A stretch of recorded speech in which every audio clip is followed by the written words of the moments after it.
everybody, it's your friendly neighborhood sax fan, Alex. I wanted to make this video to welcome you all to my new YouTube channel. My name is Alex Ramirez. I am a New York-based saxophonist, but I'm originally from Colombia. I started playing piano at the age of 4, and from there, I think when I was in middle school, I started in an arts middle school as a vocal major, and then I got a little jealous of my brother because he started playing sax and he sounded really cool, so I wanted to sound like him. So, from there to here, I picked up the sax, I ended up loving it, and now I'm in New York playing with so many musicians, so many great people, and it's been really fun, and I wanted to take you guys on this awesome journey. I started playing piano at the age of 4, but I had a little difficulty with playing piano and reading music at the same time, so my teacher accommodated me, and he would play his part and I would just repeat him. So basically I just became an ear guy without even knowing it. From there, I think I was about 12 when my brother started playing sax, and I was a little bit jealous of him, so I asked my parents and they're like, alright, okay, we'll give him a sax. So I got the sax.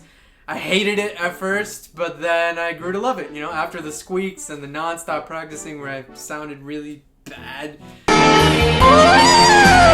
I got a lot better. I ended up loving it.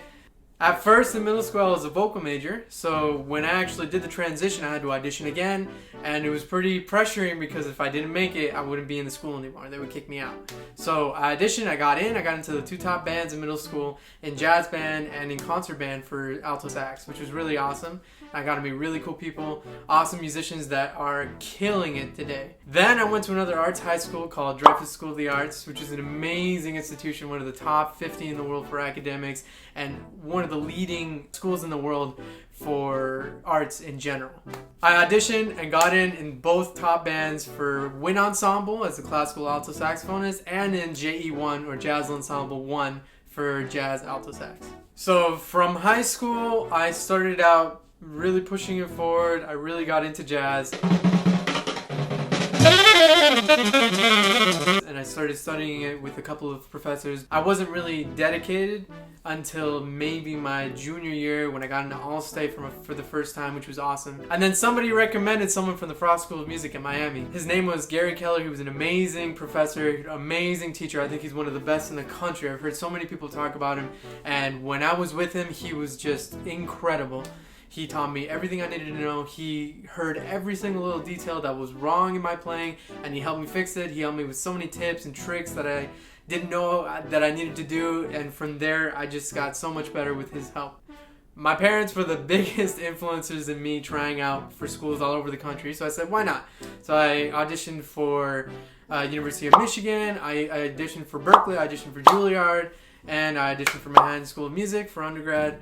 The reason why I chose Berkeley was there was already so many Dreyfus alumni who were there who were telling me how great the program was. After I got accepted to all the schools, Berkeley was so generous and gave me a full ride to attend, and I took advantage of everything that Berkeley had to offer. At Berkeley, I majored in performance and contemporary writing and production. So for performance, that meant me performing in live venues or recording in studios down at the basements at Berkeley in general, you know, applicable for anything in the future. For the contemporary writing and production, that meant that I was basically my own middleman. So I get to perform and I get to produce, be the engineer and the arranger/composer of everything that I do. So whether it be me composing for a commercial,